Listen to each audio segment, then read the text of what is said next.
Hi everyone, thank you so much for joining me today. I hope you're well. So I'm going to do a flip cup and I'm going to use some of my leftover paints.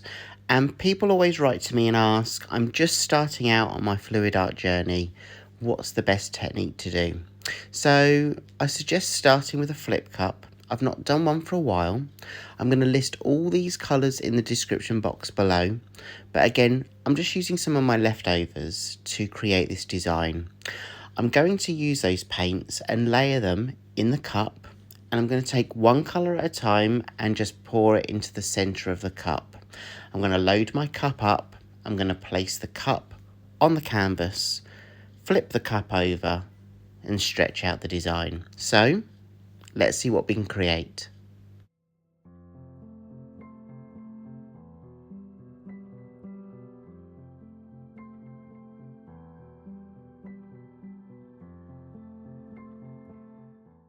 All my paints are mixed with a pouring medium, and the ratio that I'm using is 1 part paint to 3 parts pouring medium. And I've also added 1 drop of silicone in each of the colours. So literally just 1 drop in each of those cups, stirred the cups around, and then I'm layering it in this one big cup ready for the flip.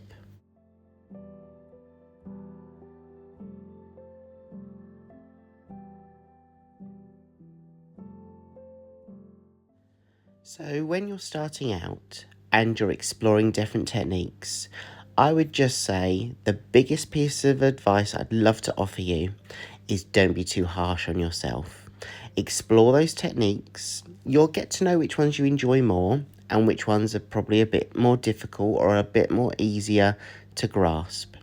But just remember, there's no kind of race to this. This is about exploring your own art and your own creativity.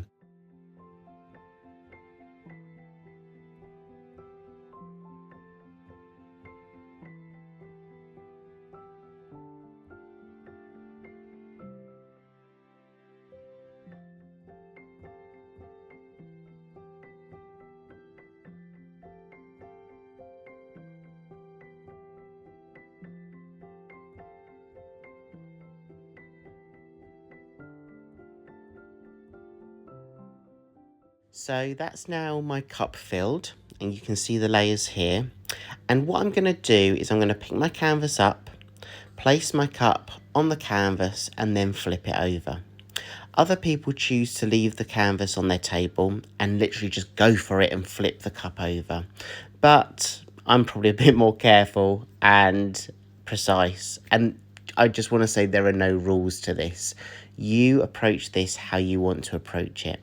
But leave the cup like it is for a few seconds, allow that paint to move down the cup, and then just slowly lift that cup off and pull it away. Let me show you some of those details. I'm going to just use my torch to pop any air bubbles and to bring some of those cells and lacing through. And I do that because on this occasion I've used a couple of drops of silicone in my paints, and that's what's creating those cells and lacing that you see now.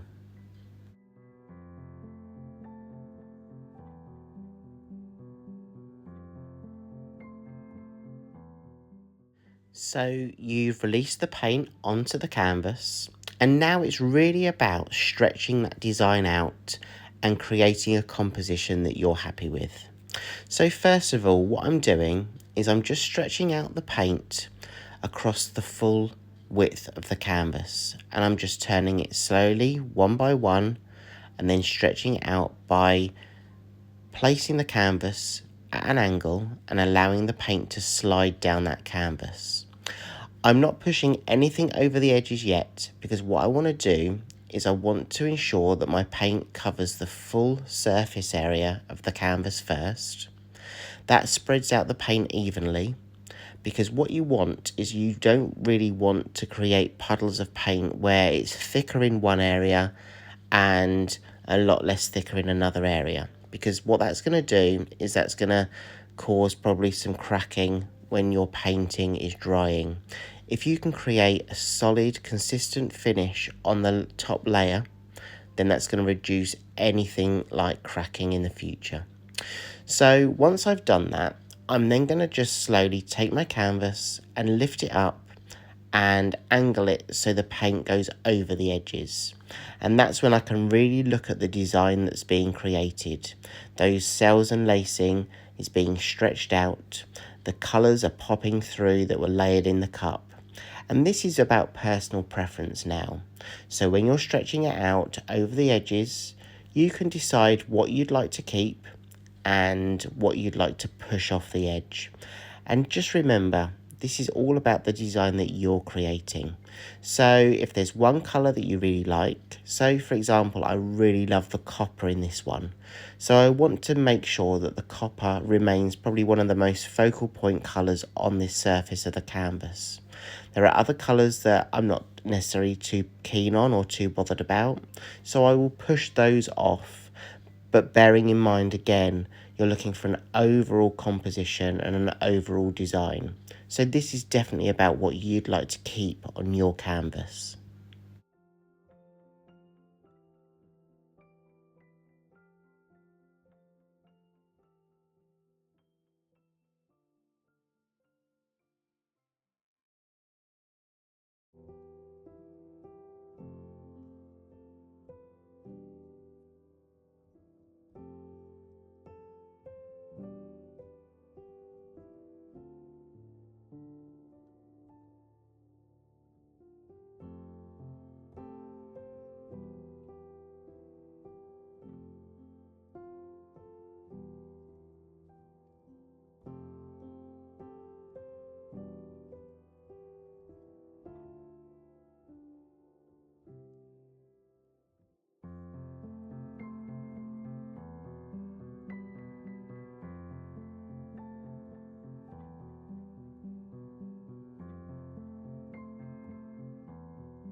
I'm just going to touch up some of the sides now, and you can use the paint that's fallen onto your table to touch up your sides where there are any gaps. So let me take you in now for a close-up of the wet version. Let me show you some of those details. I really love how these colours work together, and I do love how that copper shines and shimmers all the way through. So let me leave you with some of those details now. I'll let this piece dry and I'll take you in for a dry look version too.